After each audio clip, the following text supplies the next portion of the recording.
they still gotta play us. Let's go, baby. Woo!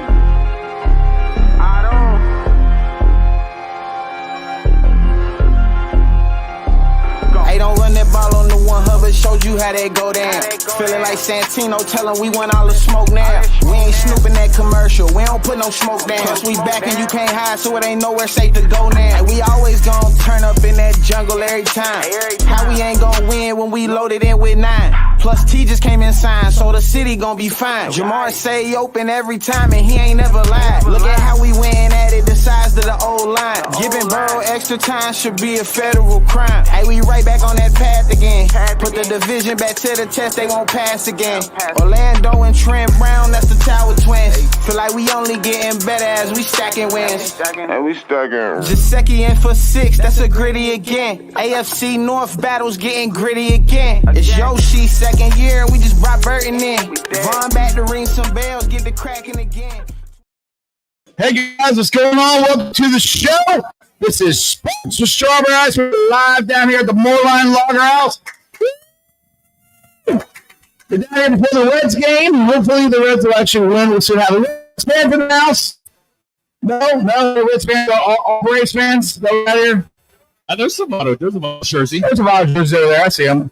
But we do have a great win this weekend. It was the Bearcats.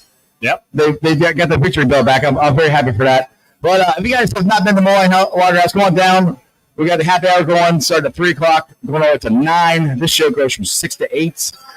Also, check out Midwest Best Barbecue for all your barbecue needs. Right there at Ward's Corner Avenue exit. That's the Nicole Ice Section. Also, show's brought to you by Meyer Window and Doors. Check them out for all your window and door needs at www.meyercincinnati.com. Hail Marys, your ticket to the game right there in the heart of Cheviot. Another great place. You can go watch the Bearcats, win again this weekend. Anyway, Tim's over there. Let's bring on Joe. What's up, Joe? Oh, I see. I got to figure this out here. Hit the right thing, and there you go. Hi, Joe. What is happening, dude? Nice to see you. Good. I mean, you've been seeing me for an hour and a half. I know. Now I can actually see you on the screen. So, well, let's get to the reason we're here. And okay, the reason we're here because the Bearcats won the victory bell. We have one of the guys who's been there for a while. I'll just put it that way. He's the Bearcats radio broadcaster. He is Jim Kelly. What's going on, Jim? How are you? Hold on a second here. There you go. Now. All right. There we go. Yeah. I'm good. Thanks for having me here. And, big Bearcat victory, big time. Exactly. Now, I asked you off there. I got to do this one time.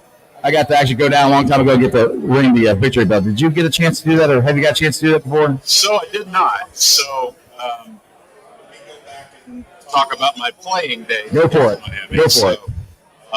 We all know that not too long ago they had a guy by the name of Ben Roethlisberger. Yes, I remember him. He only played college ball for 3 years. Thank God. But he won all 3 games that he played against Cincinnati. Well, back when I played, 72, 73, 74, 75 were the 4 games that I played in. The Red Hawks, or at that time they were the Redskins, if I'm allowed to say that, but they're the Red Hawks now. They were 33-3 in 73, 74, and 75, and they so I lost to them 3, actually counting the freshman game, 4 freshman year, 4 times. Right. But they went on to win they beat Florida in the Gator Bowl, they beat Georgia in the Peach Bowl. I mean, it was their whole offensive backfield ended up in the NFL. Randy Walker, who was a great coach as well, a guy by the name of Rob Carpenter, and his sons went on to play. One played at Cincinnati, one played at Ohio State. A guy by the name of Sherman Smith, who was a quarterback. He played for the Seahawks for a long time. So that was a special period up in Oxford, and we never beat them. We lost 7-6, 13-7, and I forget the other score, but never did get to ring the bell. And then all the times that it's been in Cincinnati for the last 17 of the last 18 years. Because of being in the broadcast booth, I wasn't able to get down to the field to ring it. So sooner or later, it'll come my way. Eventually. Dan Hort actually got the ring for the first. He's seen Dan on Yeah. So that he bring it. Tony Pike criticized him for his techniques. So, Joe, what do you got, man?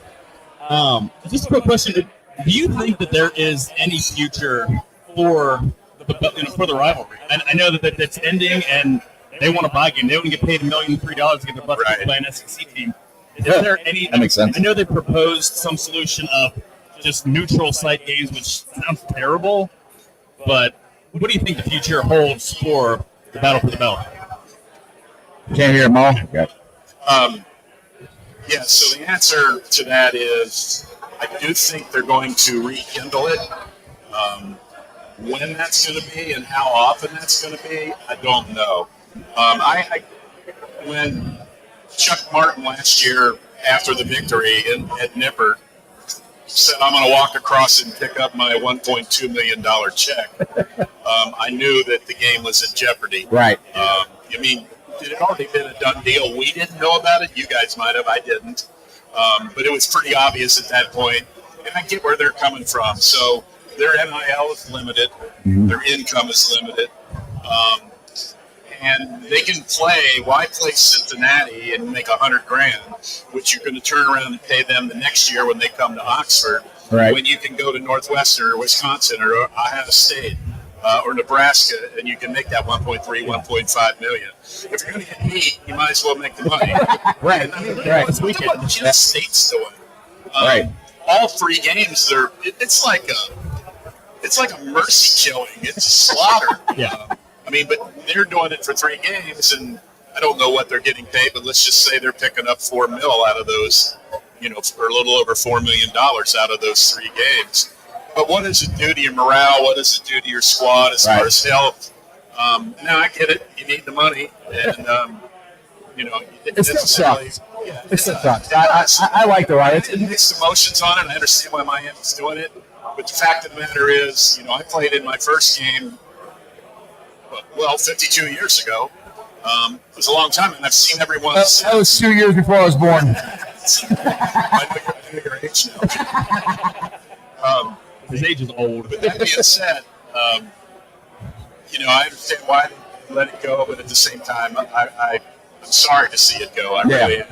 Yeah. I mean, you think about it, depending on what site you go to, the Ivy League had all kinds of rivalries still going, right? But if you look at, the FBS in this particular case, supposedly the second longest ongoing non-conference rivalry. So you hate to see it come to an end, but maybe it won't come to an end. But I look at Pittsburgh's nowhere near the rivalry, but the River City rivalry, when that went away for a while, when they tried to bring it back, it ain't the same. Once you stop playing it, it's hard to you could, I guess, get it back. But if you're not the same, I understand my answer is not the same conference. They've been doing it for so long. Right. If you try to bring one that you're not in the same conference, it's so hard. Even if it is Pittsburgh, I think most people here in Cincinnati hate Pittsburgh. So, it's the players and the boosters, and they don't have the same level of buy-in, I think, as it is. And part of me, it's outside of the actual trophy. What do the Bearcats get from that game? It's a struggle. You don't want to look at it like little brother, big brother, like, they're nothing because they kicked their ass last year. But and that's a good point, because back in the day, I don't necessarily mean back in my days, but let's go back 20 years ago. Then a lot from a local recruiting standpoint. Right. The local recruiting isn't important. I don't mean it that way at all. Right. But with the transfer portal, and I honestly scanned Miami's roster this past before the game. Looking down at their 2B, they have a lot less Ohio guys than they used to. Right. It used to be made up of almost all. That's an exaggeration, but maybe I don't know. Maybe a third, if a little bit, maybe 40% of the roster were not necessarily Cincinnati guys, but guys from the state of Ohio or right across the border in Indiana or Kentucky. So, and I don't think that's as big a deal anymore, because you're, all of a sudden you got these guys from Ohio, but the next year you're bringing in a quarterback from Florida. You're bringing in a quarterback, who transferred from. You can't keep track. I can't keep track of who's on the Bengals team. Bearcats team from last year to this year. Yeah. It's hard. It's not just the Bears. Yeah. It's every team. Right. It's every team. almost every team. Maybe the top 5, and even Ohio State, perennial top 5 team. They've got a lot of transfers, and it's hard to keep track on, who's on my team. And it gets harder and harder to know the new guys because they don't get to play as much. Bearcats are a little bit of an exception, at least it's turning that way. Right. Last game against Miami, they got some freshmen in there. But at the same time, you get to game 1, you don't even know who the players are. Right. Half of them are transfers somewhere somewhere else. So exactly. I think that's another reason the game has kind of lost a little bit of its sizzle. Yeah. So it just doesn't mean quite as much, and I don't know. I'd love to see it come back, but I'm not sure it will. There's not real outside of bragging rights, which isn't as important. I just think it isn't because 20 years ago, 30 years ago, 40 years ago, UC and Miami were on level playing ground. When UC went to the Big East, it took them a while to kind of separate from Miami, but now it's UC shouldn't have a home and home with the MAC team anymore because when they lose, especially last year, they lose on their home turf. It's a really bad look for the organization and the program. Well, the one thing I'll say about that is that, every time there is a coaching change or an administration change, a lot of times the coach and the AD, if it's an AD that switches, they'll come in and they'll ask about the traditions, okay? Well, one of the things that always comes up is the victory bell, right? Oh, yeah. There's a couple of other things from a player's perspective. Cincinnati holds what's called the captain's breakfast, and it's the day of the spring game. Every captain from that's still living is invited back. Oh, cool. They get to talk to the seniors and tell them, this is, you want to go to the NFL, that's great. But at the same time, let's say you don't make it, you want to make sure you got, something in line as far as working and so on and so forth. So it's a great thing. And certain coaches have embraced that. Certain coaches are like, I want to do my own thing. Right. So, and I'm not going to go into specifics on who was who and who was good and who was bad. And I think we can guess. Yeah, whatever. Probably. But and I think Coach Satterfield last year, I had a conversation with him about the Miami game, and we got Kerry Combs, and he's been around it a whole long time, and a couple of the older players. Right. So they did talk about it, but I don't think the importance of it stuck out last year. Right. And I'm not saying that's why they lost. They make, that one guy puts his foot 3 inches further to the right on that field goal. Yeah, they win the game. Yeah, they don't block it. Yeah, it's not blocked, and they win the game. Right. But that being said, Miami played a pretty doggone football game, and they won the MAC. Yeah. So it's not a bad football team. No, not at all. They're going to probably be 0-3 after they play Notre Dame this week, right? Northern Illinois beat them. Well, that's true. You never know. We've got a Notre Dame. We've got a Notre Dame. Tim Daniels in there. He's from the riverfront. Sorry, I don't think Notre Dame's going to lose another team. I don't either. Yeah. I'd like to see Ryan Winter throw a touchdown pass sometime, though. That'd be nice. I mean, they scored a few points this past week. Yeah, that was fun. Yeah, but that being said, Miami may go, there's going to be some competition in the MAC, but they may go 9-0 through their MAC season. You got Toledo is really good. You got, obviously, Northern Illinois who beat Notre Dame. Bowling Green goes toe-to-toe with Penn State for a game. So Ohio University's good this year. So it's Kent State won't have any players left. Playing Tennessee. Right. We'll always finish Georgia. Bottom. Yeah, the team Miami has insurance and the best quarterback in the conference. So that kind of really makes in favor of the Gabbard. So yeah, and I wish them all the luck in the world. And there were times in my career when I didn't wish them all the luck in the world. But honestly, I do. I do hope they have a great season. That can only help Cincinnati as well. It was a convincing win, but at the same time, Bearcats made it closer than it should have been. So anyway, game's gone. We got a word. It's coming back in 26 at right next door here. Right over there. Paycor, exactly. Paycor. And what happens beyond that, I don't know. But the good part is we can ring the bell for 2 years now. Yeah, exactly. So one thing you talk about that stat probably didn't realize how big the rival was or whatever. I think emotionally, he was as emotional as I've ever seen him ever. You think that was the game, or was his job like really? Because he would have got his seat would have got really hot, Right. If he had lost that game. I don't think the Bearcats would have fired him. I think there are a lot of fan bases like he's got to go. Do you think the emotion was from winning the game, or the relief of okay, we beat Miami? I did what I was supposed to at least. Well, I think it was a combination of both. I think certainly after losing last year, and I think this helped them prepare as well as play.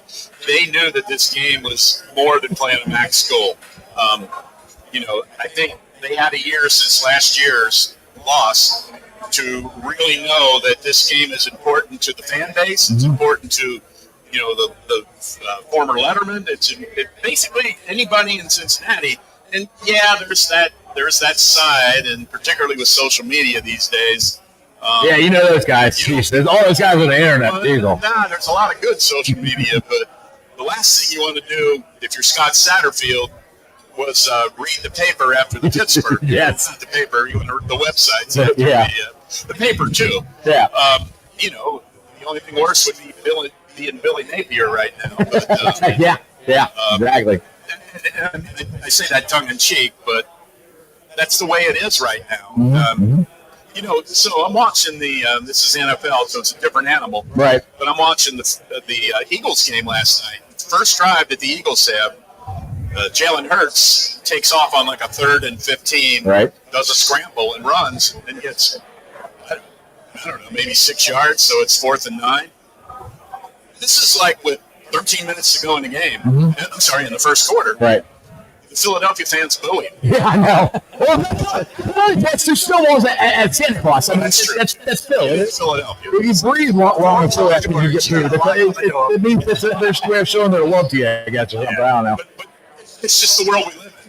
Oh, absolutely. So that being said, I think what happened was, certainly he knows about that. He's brought it up in his press conferences. He knows that people are, they want to win right away. He's trying to build this thing, and to give him credit, he came in a bad situation last year, late in the year. Right. Was stuck with a bad roster, opted not to make any changes with some of the bad apples that he had. Now, after the season, he realized we can't win with this guy, and this guy. Right. And you saw these people enter the transfer portal. Well, it wasn't because they were going somewhere to get more NIL money. It was because they weren't welcome back. Right, exactly. Talking about the bad apples, I think the orchard moved down to Orlando. We'll put it that way. Some of them are in Orlando, right? Yeah. And I think a big deal with the fan base is Satterfield was not the fan base's choice, good, bad, or otherwise. And last year was going to be a struggle. They could have resurrected Vince Lombardi, Bear Bryant, and some. And it would have been a struggle. We're replacing the Luke Picker who took us farther than anybody else. You're following that up, and then all the defections and guys that graduated, and this weren't just guys transferred out, and all the recruiting. A lot of talent graduated from that program in 2 years. 3-9 was probably the expectation. Anyway, it was just how that 3-9 played out, and that he wasn't the fan base's choice. That adds a lot of heat to. Again, this has nothing to do with John Cunningham and Neville Pinto. Anyone you see, but just that the fan base is putting on them. You have to give them time. You have to see growth this year over next year, and the Pittsburgh game was definitely one of those. Here we go again. Issues. Jeff was sitting next to me at Nipper when it happened. It didn't help. We were sitting in the Pittsburgh section because we were surrounded by Pittsburgh fans. We were having fun. Season tickets are in the right behind the Pittsburgh bench. We had a great time until about 3 minutes left. It was quarter. Yeah, first quarter. Yeah, it was caught up until then. And then, well, again, I'm watching after the game this past week. I'm watching the Pittsburgh West Virginia game. West Virginia's up by 10 with 4 minutes and 55 seconds to go. Right. And they end up getting beat. So it's Pittsburgh. Here's the thing. Yeah. And I don't think Pittsburgh's going to win the ACC, but they're not a bad team. They're a lot better than they were last year. Now, I'm not making excuses. Yeah. It was inexcusable. Three touchdowns you got to win. Yeah. So that being said, I think it was a combination. If they would have lost this game to Miami after losing to Pittsburgh, there'd been a lot of people after Satterfield. John Cunningham's got his back. He's not going anywhere right now. Luke Right. Fickell was 4-8 his first year. Quite honestly, got a gift from Miami and Chuck Martin that first year with Malik Clements intercepted that pass with whatever 50 seconds left to go. It was glorious. Oh my God, it was one of the most 3 mistakes in that game. In that last drive. One was the guy. They had a young kickoff returner. He caught the ball. He took one step over the line, and he thought, "Oh gosh, I can't." He was. I think he caught it inbounds, went back into the end zone, thought he had to run it out, and then chose to run it out. Got it to the 3. Now he could have stayed in for a touchback. So they moved the ball a little bit. Then Chuck Martin tries to do the right thing to do to the official. I want a timeout with 1 second left on the clock. Okay. They were going to go for it or punt the ball. I think they were going to punt the ball on 4th down. And anyway, the referee goes, okay. He walks up to the line. 3, 2, 1. Chuck Martin didn't give him the timeout signal. They did a delay of game. You're thinking, okay, if they run the ball, just say he has no timeouts. Right. If they run the ball, they can still basically drain this and then punt the ball away and make Bearcats go 65, 70 yards to win that game. Nope, they opt to pass to try to ice it, and Clements steps in front of that, and there's a pick 6, and the Bearcats win. So really with that, Luke Fickell's looking at the same year Scott Satterfield had at 3-9. Right. Quite honestly, with not the same schedule. But, I'm not going to say anything bad about Luke Fickell. He goes on the next year. I've never seen a team improve from that 17 team to 18 team so fast. It was by leaps and bounds. And the rest is history. Well, it helps when you get a quarterback. That helps a lot. Speaking of quarterback, I think Sat found one. What's your thoughts on UC's quarterback? Well, he's one of 13 people in the country that doesn't have an interception. Yep. He's been very, very good. He didn't throw for as much this year as he did last year. I'm sorry, this week as he did last week. But at the same time, he's been very, very steady. I like him a lot. We see him every week at the press conference too. He handles himself well. He's a young man still, just 20, and he talks like he's a 45-year-old pro. Right. He's really, really good, and he makes the right decisions. I like what he says every week, that I could have made some better decisions. Mm-hmm. I can make a few other decisions. But I really like what I'm seeing in Brendan Sorsby. That's who we're talking about. Exactly. All right, Tim. So you are dressed up and ready to go to the Reds game here. What's your? Are you looking for improvement from the Reds this offseason? What do you got going into the offseason here? Yeah, obviously you hope so, right? Right. You got to feel really good about the depth of the rotation. I think that's probably the strength of this team, not just what we've seen these last couple of weeks, but just obviously the guys sitting on the IL, but on top of that, the Trace Bergstrap pick, guys like that. So I think they're fine. I wouldn't be against getting another starter just to kind of pick up some innings, but the 3 outfielders, that's a necessity. I don't know if you can go back to next year with 25 with the guys you had this year with all under 750 OPSs by any means, but that's got to be goal number 1. Rebuild your outfield, get more reliable bullpen arms, and you've got the dudes. I mean, it's time they got to take that step forward. Exactly. I think a lot of it is you can't rely on platoon outfielders to fill out your roster. Right. You need somebody who can hit lefties and righties. We like Jake Fraley. Everyone seems to like Will Benson. TJ Friedel is probably the only regular outfielder I think that they have. Someone who actually be a regular in a solid major league lineup. Yeah, I'd say he could be the best 4th outfielder in baseball. And that would be even better. And this is someone that, he's really solid. But he, I go back and forth whether I think he's an actual, he's a 9-hitter, I think, on a really good lineup. Yeah, I don't know if he's a 6 hitter full time. No. It's a little weird to me. Yeah. But, he's driving and runs, so I guess he's doing what they asked him to do right now. Yeah, that's what it's all about. So, Jim, back in the day, were you a baseball player? Were you outfielder, pitcher, catcher?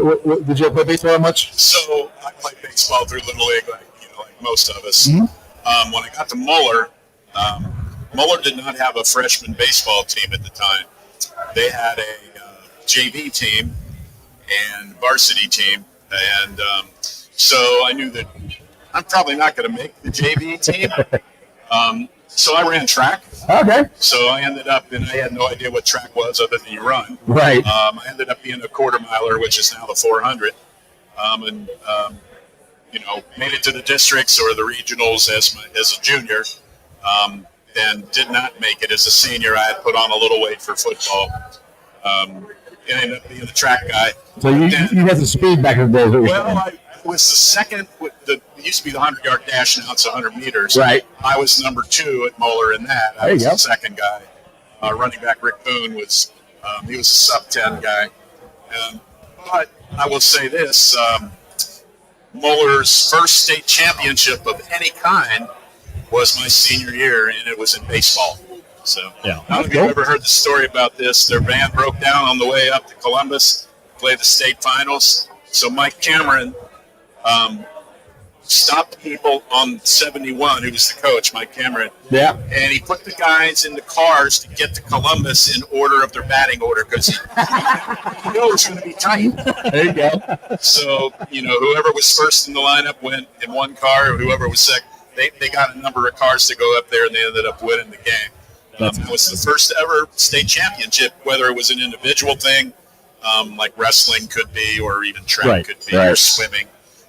But it was the first team state championship in 1972, and they've won 4 or 5 baseball championships since, and they've won a whole bunch of football championships. I do have a bonus pick with Moeller. So my son plays JV ball at Purcell. Varsity played up some small school up in Columbus that didn't have a JV squad. So Saturday morning, little Purcell Marion is playing Moeller's junior varsity team. It was 40-0 in the third quarter. 3rd and 17. Moeller's still bringing, they're still blitzing. Yeah, exactly. They're still blitzing. Ended up calling the game with 5 minutes left in the third because Purcell's players were fighting with each other. My son was not one of them. Sure. Players that he actually wasn't. Players were actually getting into fist fights in the middle of the field. They dropped 2 flags and waved them both off. I guess they were offsetting. That's why is Purcell playing more?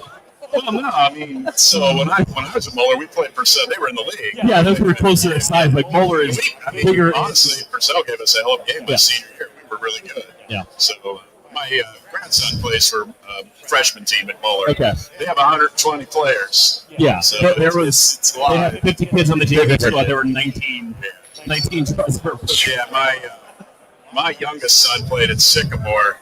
In his freshman year, they had 28 kids on the team. They played St. X. St. X had 110. Sounds about right. It's very similar. Yeah. All right, so let's roll back to the UC Miami game. I see you got game notes here. What players stood out to you as far as moving forward? Something we might not have paid attention to. So the one that I cannot get out of my mind that every week I think, okay, they're going to try to keep this guy down, or they're going to keep this guy down. It's Corey Kiner. Yeah. I got to tell you. And there was a play in the Pittsburgh game.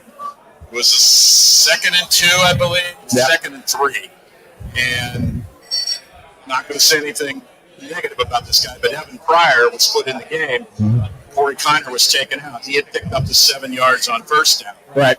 And Pryor got knocked in. It was 2nd and 1. Okay. And he got knocked backwards 2 yards. Not knocked backwards, but tackled for a 2-yard loss. The guy made penetration between the center and right guard.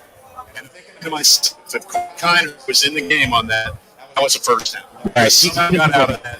No. And what Corey's done, he basically put the Miami game away. Oh, yeah. That 40-yard run. Yeah, he really did. Mm-hmm. And he was, both in both games so far, he's been slowed down in the first half, but in the second half, it's not like he explodes. Now, the 40-yarder was one, and he did have one against in Pittsburgh. Well, actually, I said 3 games.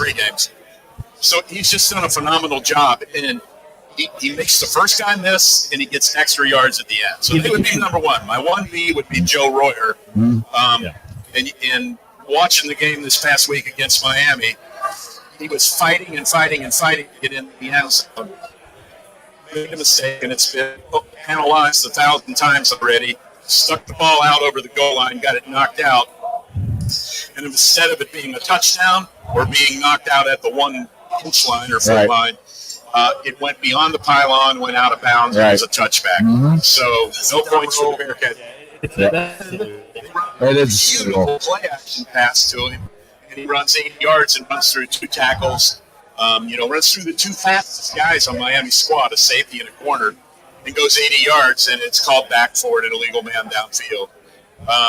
So if you look at his numbers, particularly in the Miami game, and not just that, they don't jump off the page at you. Right. But his performance has been beyond what's in the stats. Absolutely. It really has been. How good was to see the Godfather out there? Yeah, it was. And you know what? Same thing. You're not seeing 3 sacks and 4 tackle But he losses. picks people up. He is making He is making a difference. Yes. He really is. I mean, since he came in and against Pittsburgh, where he just takes 2 or 3 people on him, he's. I'll tell you what, he's a difference maker. He really is. I mean, just to eat double teams. And you figure as the season goes on and he gets more and more into game shape, he's going to be more than the different figure that he's been through his career. And he's going to make himself a lot of money on Sundays. Hogan's in Bengal stripes, hopefully. That was the thing with him being out. Number one, you know how he can help your team if he's in there. Secondly, if you know the kid or the young man, he's a great young man. Yeah. And you want to see him go on and make the money that he can make in the NFL. Yeah. And if he would have missed the whole year, I'm not saying you don't throw caution to the wind, because if it was something that the doctors felt that he shouldn't play, then he shouldn't play. Mm-hmm. But that being said, you want to see him have success at the next level and go on and make a lot of money. You're happy he's healthy enough to play and still succeed and get his money, get his dreams in the NFL. Which Exactly. I think both those guys we talked about, this is going to be the last year with the Bearcats. They're most likely going to go into the draft. Both Royer and Godfather, they're pro prospects. I don't know that they'll go, but they're both pro prospects. Royer is, he's got all the ability. I mean, UC has granted, he was obviously Ohio State Buckeye, but UC has a legacy of tight ends, going all the way back to. Yeah. Ohio State, not that they don't have good tight ends up there now, but he ran into some bad luck up there. I mean, they had, number one, had a stacked room, and secondly, he kept getting injured. Yeah. So they basically gave up on him. Right. And now they're probably going, holy cow, Right. this guy's doing, So, but that being said, that's a shoulda, coulda, woulda type thing, And he's happy being home, everything that went on with his family and everything. I think he's really happy. So just let everybody know, we are live down here at the Moerlein Lager House. Me and Joe are down here each and every Tuesday from 6 to 8 o'clock. We have a happy hour extended, starts at 3 o'clock, goes all the way till 9 o'clock tonight. $5 specials on drafts, house wines, well drinks, and $2 off appetizers. So if you can't make it down this week, try to make it down next week. And this Monday, we have the Mercedes-Benz and Full Mitchell at Moerlein Lager House pregame experience. It's going to be the Ring of Honor edition. I'm 99% sure that Corey Dillon is going to be there.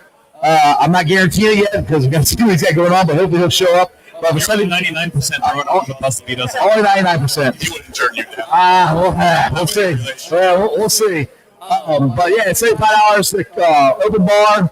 A delicious spread. They had crab cakes. They had shrimp, all kinds of stuff here. So go to Moerlein Lager House social events or social pages and order your tickets. I do got to ask, with the whole panel, are there 2 more beautiful words in the English language than open bar? Open bar. I like that. That's my favorite part. Yeah. So you got to get out of here. You got a couple more minutes.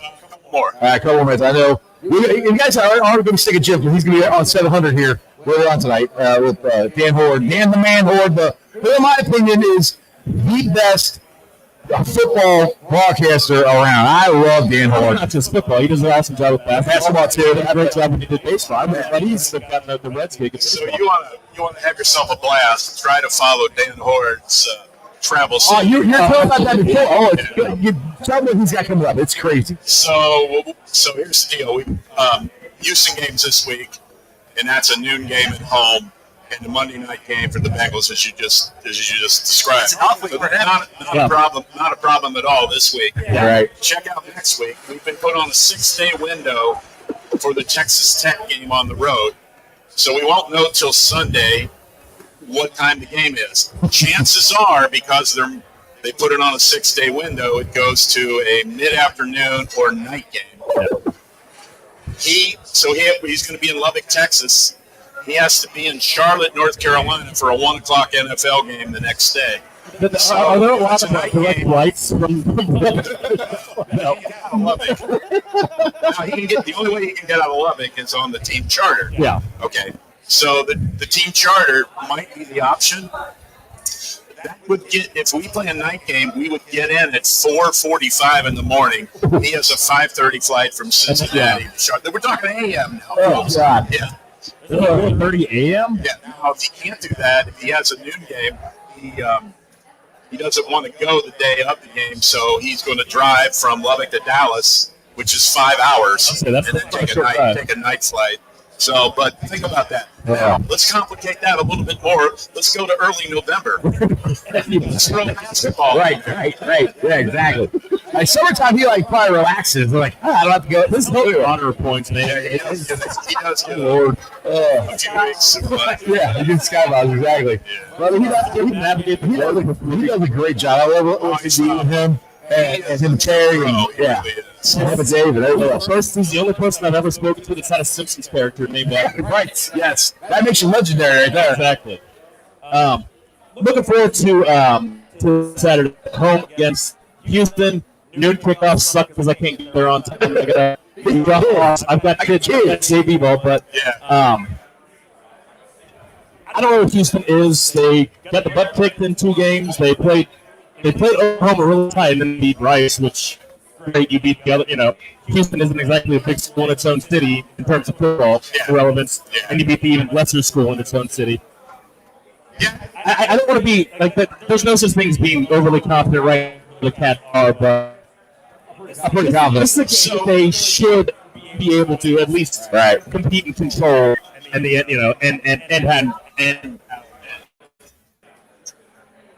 Good job. And I think the one thing that I'm glad of, so anytime we went through this last year, anytime there's a coaching change, it takes you a while to get what you're trying to do as a coach together, okay? Right. Well, they fired Dana Holgerson last year, and they brought in Willie Fritz, who had a tremendous success at Tulane most recently. But he's been at other schools. Neil, what did he say that Coach Satt say today? He's been coaching for 35 years, head coach for 32 years. So you got a seasoned guy here. Yeah. Now, the good part is they too brought in a bunch of transfers, even though they have some guys back. So you're looking at a work in progress. Right. I'd much rather play in week 4 than week 11. Right. So, and if you look at them right now, so here's a couple. I'm not going to throw a lot of stats out, but Cincinnati's number 14 in the country in offense, total offense. Okay, pretty good. Brandon Sorsby is passing, but they're also running for a lot. Houston is number 14 in the country in total defense. Houston's way down in offense. Cincinnati's somewhat down on defense. Right. So you're looking at, kind of that immovable force, Cincinnati offense versus the Houston defense. Who's going to win that? I like Cincinnati's chances. On the other side, Houston's like 130 in offense. Now, that being said, they got a quarterback, 6'3", 235 pounds, can run very, very well and throws very well. He's thrown for over 300 times, a couple of different times. Donovan Smith is his name. He's a big dude. We played against him last year. The Bearcats had a really good defense last year that night and held him in check. But I think that's what you're going to run against this week is trying to keep him from running, keep him in the pocket. They've got some speed on the outside. They've got some speed at running back. Everybody does these days. Right. And then defensively, they've got a good defense. You're going to have to throw the ball on them, although at the same time, the more that you can throw on them, the more that opens it up for Corey Kiner and Evan Fryer, the running backs. And you know what we haven't seen a whole lot of this year that we'd see more of in the first 3 games is Brendan Sorsby running the ball. Yeah. And maybe we'll see more of that this week as well. What was an ankle injury? I know he got there was a lower leg injury that happened at Pittsburgh. Is that back? Is he back? Yeah, and that's the downside, and that might be the reason that he's not running the ball. You don't want to get him hurt because he's having a good year right now. He thrown an interception. He had an interception, but it was ruled out of bounds. Yeah. So that being said, he's having a really good year, and he's fun to watch. He really is.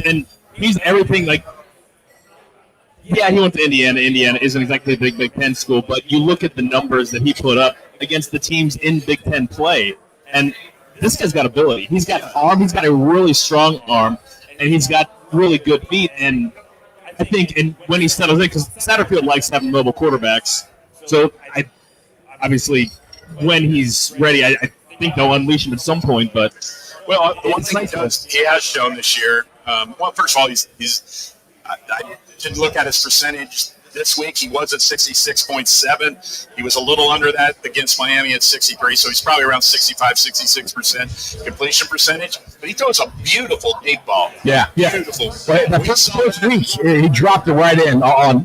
I keep bringing that. Who's the wide receiver? The first week of the bomb against Pittsburgh. Xavier.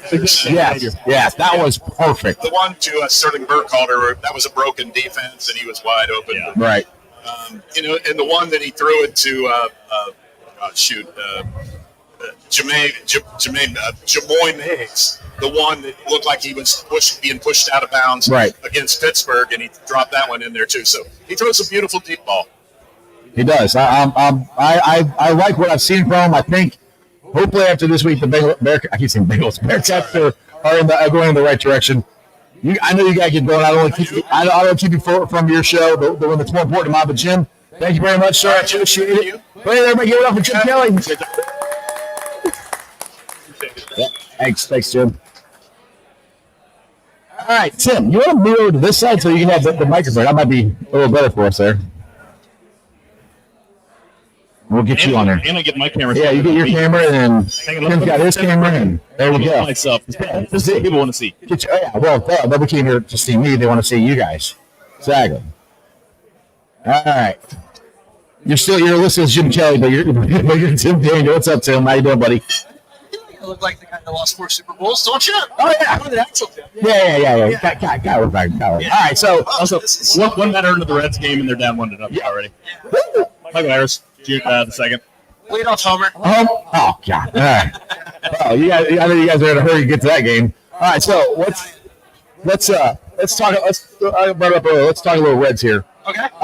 Moving to the off season here, what do you think the Reds need to get? My personal opinion is they need to get a Scott Rowland. They need to get somebody like that. If they're not going to get rid of David Bell, which I would love them to do, but I don't think it's going to happen. I think it is. I actually think it's happening. I hope you guys are right, but either way, even if he's not the problem, but he's not the solution. Right, but I think you need that team leader. I know Jonathan Indy is, but that guy been there, done that. Teach these young guys how to do it, like Scott Rowland did for Joey Votto and Jay Bruce and all those guys. Is that guy out there? Do you think they might be looking for him, or might grasp the straws? There's always going to be that guy out there, just because veteran guys play baseball till they're like 90 these days. Yeah.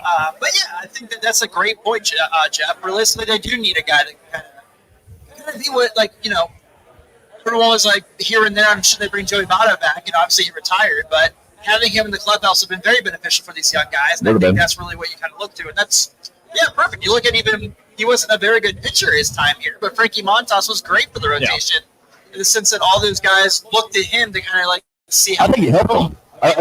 Yeah. And he's even said he wants to come back here. It's like, I don't know why, buddy. You're a home run pitcher in a home run park. But Other than that, it's like yes, the vet team definitely. Like we kind of mentioned for a few minutes there, a complete rebuild of the outfield is a necessity. Right. I love TJ Frito. I love Jake Fraley. I like all those guys a lot as people. I think they have talent, but you're not going to win with those guys. Right. I think you've seen that now for multiple years, and that sucks because you want those guys to win, but that's where they are. Realistically, I think up the middle, they're great. Tyler Stevenson has shown he can be what we all hoped. And his defense. His defense is coming up. And his pitch framing has got a lot better. Yeah. That was one of the big things I know a lot of people talked about last year was his pitch framing. I think he's so damn big. There's a reason there are a lot of 6'4" catchers. They have nothing behind the plate. Right. It takes a while for them to be able to get him. Matt Weeder is the only other catcher I can think of that size that played that long. Now, Local Luke is a big dude, and I'm sure that helped him having a guy that's. Luke's 6'2", 6'3". Let's say Kirk Casale is a pretty big dude too. Yeah, having those guys around him, I'm sure didn't hurt, but it took a while for him to get on, to be able to pick it up. And I'm almost there that Stevenson is the catcher of the next contender. I think Are you there? Okay. Yeah, I am there. I'll tell you that. Do you offer him a contract? Yes. Okay, I mean, like, an extension in this offseason. At some point, if you want to be a franchise that's taking it seriously, you have to keep the guys that These are you the words we're talking about. I'm aware. I'm very well aware. You want them to do something they don't normally do. Yeah, I'm very well aware of what we're saying here. But maybe my optimistic hat came with me today to the ballpark. But at some point, you got to keep your guys. Yeah. And this is your chance to do so. Realistically, you have a core. I mean, we don't know what Matt McLean really is, but what we did see of him looked great. Yeah. We suspect that's who he is, but we have no idea. We also thought that Noel Marte. That's who I'd like to bring up. This year has been such a. I'm still giving him. I'm not down on him. It's more just he needs a reset. He needs he shouldn't play winter ball. He needs to take the entire winter off. Just do your training and everything. Go to spring training fresh and just wipe the slate clean. Yeah, I still think he's more of the guy we saw hitting last year than this year because he was just too consistent. And whatever he took doesn't make you hit the ball that consistently. It makes you hit it harder, but I'm not necessarily consistent like that for 300 average. So or whatever he batted. So I believe in him still. I did too. I really think that like you said, he was the hottest hitter on the team. Yeah, you had 16 game hitting streak I think at the end of the season last year. Yeah. Going through, thanks, Jim. Kind of going through what he went through this year, whatever. It's gone in the past. We don't need to speculate on it. Right. But I think that's really hard to kind of think. He didn't really have a spring training. Right. He came up at the end, like in that St. Louis series, and it was like full go. Mm-hmm. And all those guys are halfway through a season. He's just getting started, so it's easy to catch up. Now the thing is too, you talk about Matt McLean, where he basically can play all year. Well, we're back to the same thing we were at all offseason. Now Jonathan India has been producing this year. What do you? He's produced. 1 month. He's been shit every month of June. Language, jeez, we're in a public facility here. So you guys are. So I guess you're more of trade India then. No, because they had their chance and they didn't take it. Yeah. Okay. So that brings you back to my original point. Who plays second base and what do you do with Jonathan India or Matt McLean? It's Matt McLean. Then where do you put Jonathan India? Move him around. He can play second base. He can DH and learn the outfield. Like have him be. No. No more learning outfield, guys. I'm done with this. But they're going to do it. They shouldn't, but they're going to. I'm well aware. He needs to be the extra guy because he's not going to the minors. He's too good for the minors. He's not good enough to bring back anything in a trade. Pedro Serrano went to the minors. Did you see Major League 3? I did. That was talking real life, Tim. Scott Bakula wasn't the manager of the Salt Lake Buzz? No, sorry. Joking aside, I mean, he's certainly useful. I just don't think he's a 162 game player. No. I'm not disagreeing with that. I'm just saying we are back. We're back to where we were last off season. Is what do you do with India and they got McLean here? That's the thing. Plus he's arbitration eligible, which means more money. He has to get traded. And he produced enough to get more money, so he's going to. Jeff, to kind of piggyback off what you're saying there, you're not necessarily wrong because you're also adding on top of that. You're not wrong, Walker. You're just Santiago Espinal has been a big shot for how good he's been for this team. That's a guy who can do basically what India does, right? Play multiple positions in the infield and give you consistent contact. He's a better contact there than India, obviously, but that was the one time that this organization went out when they had an injury or they had the injuries and Marte go down. They actually went out and made an acquisition of a major league player that helped the team. I was all for that when it happened. Now he struggled hardcore earlier in the season until he started getting more at bats, but the guy's worth the trade. I don't remember who they dealt for him. Some A-ball pitcher, right? Exactly. Some minor leaguers, but the guy was absolutely worth the trade. And we were talking about bringing in someone like Scott Rowland. There's no one like that on the free agent market. Well, he wasn't in. They traded him. Remember they traded him the day myself. Yeah. So they absolutely need to make a trade because Tyler O'Neill, the guy hits bombs. Right. Bring him. Strikes out a ton. He doesn't walk. I mean, his ball rate is okay, but I think that's someone who in 2 years you're gonna look at his contract like. Guy's striking out 180 times, hitting 220 with a 310 on base percentage. Right. There are better options out there. Pascal Hernandez. I don't know all the guys that are going to be. Michael A. Taylor is kind of a name that's been coming up. Santander. I'd love to have Santander, but I would pick Santander from Lumpkin. Oh, absolutely. I would drive to Baltimore. I'll pick you up some draft picks. I don't need that shit. Yeah. But I will absolutely pick them up myself. But I don't do seafood at all. Reds aren't dropping $25 million. No. But all right, so is there a like the core of this team? I think is there to be a championship, especially with the pitch that we have now. Red Ladder, it's got to stay healthy. Hunter Green for the most part has been healthy. I know he got hurt now. Or not Red Ladder. I meant Nick Lodolo. Nick Lodolo. Thank you. I'm not out on Lodolo. He's just not. He doesn't exist in my. He's got. It drives me nuts. He's a really good pitcher and he's healthy. Yeah. That's the thing is he's got to There were stretches where maybe it was just a blister, but you were starting to see a lot of situations where he was fooling everybody on that back leg breaking ball, and people figured it out. Yeah. So I really think this offseason he's going to have a really good offseason. I think he's going to take this offseason, maybe not to that same talent level, but take that step that Hunter took. Yeah. Where Hunter remembered, like, there was that flash where scared to see the fifth coming up when he was in the mound. Right. And look what he did this year. Yeah. I think Lodolo And has he's that still. in him. He said I saw a list where he's still in the top 5 or third. in all of MLB and Yeah. B1 in baseball reference war. Right. Yeah. So, and he hadn't pitched in, what, a month? He hasn't pitched since November. Yeah. They did. Okay. Oh, you shut down for the year? Oh, okay. I didn't know that part. Okay. I thought he was lined up. They said, Yeah. I mean, what's left to play for? Pitching 2, he's going to have 2 starts. So. Yeah. Right. Where you can get Ray Lauder more starts in that circumstance. You can get Brandon Williamson more starts. I know he's not playing pitching very well tonight. Get him more. Like, I don't think he's a starter. Junis is really good out of the blue. Like, That's the guy that they have for next year, too. yeah. Hell, why not just bring him? I don't. Is this Chase Petty on the 40? I don't think he's on the 40. Okay, never mind. Because did he move up to AAA? He moved up to Yeah, I thought I saw that, yeah. And at this point, if he's on the 40, steroids just have growth. Yeah. let's I'm drop going it. to Cleveland next week. Yeah, You so know, give Yeah, I'm throwing Cigar give T-Way, at least. If you get lit, you get lit. Okay. Yeah, it's the Guardians. They score runs like when they want to. They're like, oh, we're just going to go out and score 7 today. Right. Okay. On the Guardians. How else is Ramirez that good? He's unbelievable. He's He's unbelievable. not the body type of someone who's a. Steal bases. He almost 40. He's 35 home runs and 39 stolen bases. Yeah, he's unreal, man. Amazing hitter, and he looks like Pablo Sandoval. Maybe not that poor. Maybe not Putney, but He's legit, man. he's an absolute stud. Anyway, it's now 3-0. Yes, they are. Yeah, so the two lefties. I'm not in a hurry. I can tell you guys like, oh, I'm about to leave for the Reds game, guys. It's 3-0 already, though. I don't know, man. I hope I still have Kona. It's the last time we see him of the season, so. Am I? Okay. Yay! Our sound engineer, you need to talk louder. Do I need to talk louder, people? Can you hear me? Hello. Hello. Okay. Hey, pull up. But that.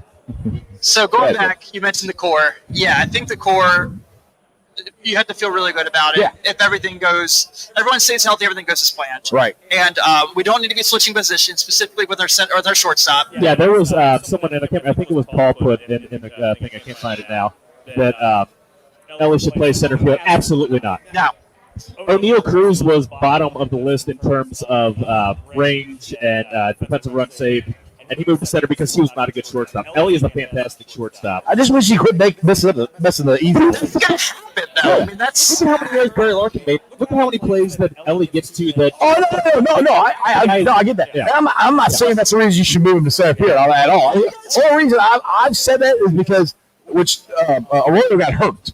Arroyo is supposed to be a better defensive shortstop than Elliott, but that's the only thing I said. If is as good as they say as a defensive shortstop, then you move. But he's not going to be ready. we just not learned anything post Shin-Soo Choo.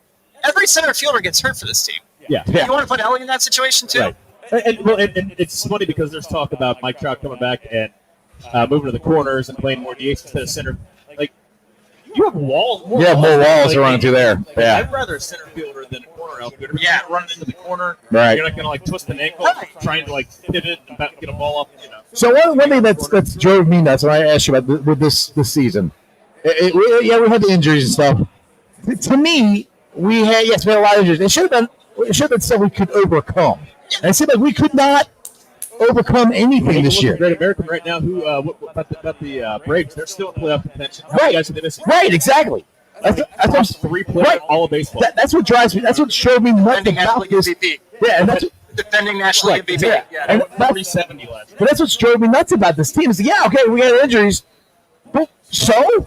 Right. I mean, so that's baseball. You have 160 games. You're going to have injuries. You got to be able to overcome those things. And we're just cutting it all this year. This is the team that was in first place at the trade deadline last year and picked up a left-handed reliever.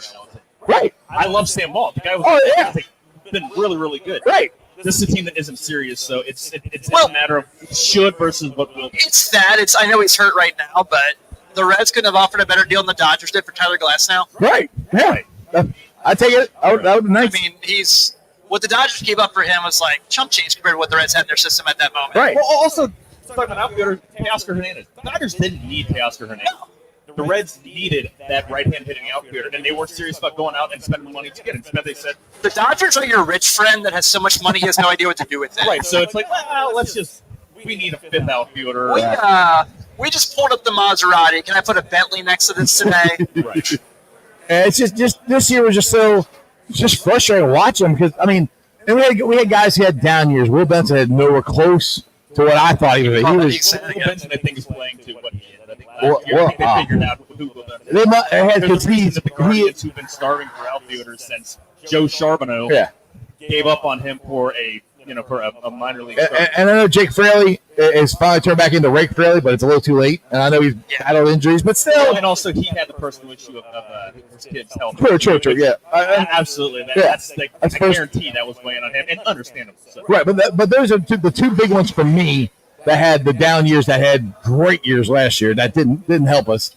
But again, it's still stuff that you should be able to overcome. I don't care. When you have a talented team like we did, you should at least be in, especially with the pitching we have. Well, that involves spending money. It involves spending money occasionally. Yeah. You don't have to take out a loan, but occasionally just dip into the savings. Right. Something. It's just like with the pitching we had. If you had told me because our pitching was pretty consistent all year. If you told me we would have that consistent of pitching, and you told me we're not going to make the playoffs at the beginning of the year, I said you're crazy. Well, there were runs and bunches team too, and it was very misleading. I mean, you would look at I think expect to win loss kind of means something to an extent. I don't know if I'm putting everything on it, right? But expect to win loss. The rest were supposed to be about 5 games above 500 in the wild card race right now, and they were like plus 25 in July in run differential. So now we're kind of looking at the situation we're in now, where this feels like 2011 to me, right before 2012, where it was like, okay, you know who your guys are now. Mm-hmm. Go build this piece. You mentioned the Scott Rowland. Mm-hmm. How big was Ryan Ludwig for the 2012 team? Yeah, true. You get a Ryan Ludwig for this team. I take him too. That's fantastic. Yeah. Power bat. I know some of your listeners were saying that you can put in the middle of your lineup. I think Ty France has what it takes to be a guy like Ryan Ludwig. Probably not as good. That was a good, solid pick. But Augie here says, I'll bring up his comment here. He says, Gleyber Torres will be a free agent. Can handle New York. When struggling, he needs a fresh start and has pop in the middle infielder. You can have him for cheap. I don't buy it. It has anything to do with me. I love overplayed it. I love the idea of Gleyber Torres. Yeah. I just don't know if I love Gleyber Torres. They need we need outfielders. So baseman. We need outfielder with pop. That's all I'll say. I mean, honestly, look, if Marte, Ellie, McLean, and CS or France. France or gosh, how about Cameron Lario? We have first base covered. I saw Ian Chabot got an option to AAA for a rehab assignment the last week of the year. That's cool. Yeah, it's gonna be helpful. Remember that name? You know, there's two sides of Chabot. Yeah, we only get a good side, something get the bad side. Yeah. Yes. I knew I liked you for some reason. You get my reference. All right, so it's 7:00. Are you guys gonna hang out? We have to go over there. We got to bring them good luck. All right. They just scored a run, so they did. There you go. The double. Ellie just scored. I see it right now. Guys, Ellie and Tyler Stevenson brought him in. All right, well, you two get the heck out of here. Thanks for coming, Tim. Appreciate it. Joe, as always, my friend. See ya. Pleasure and an honor, guys. Go Muskies. Yes, sir. What? Who? All right, with that being said, I'm going to bring on. What are you doing? With that being said, I'll bring on Neil here.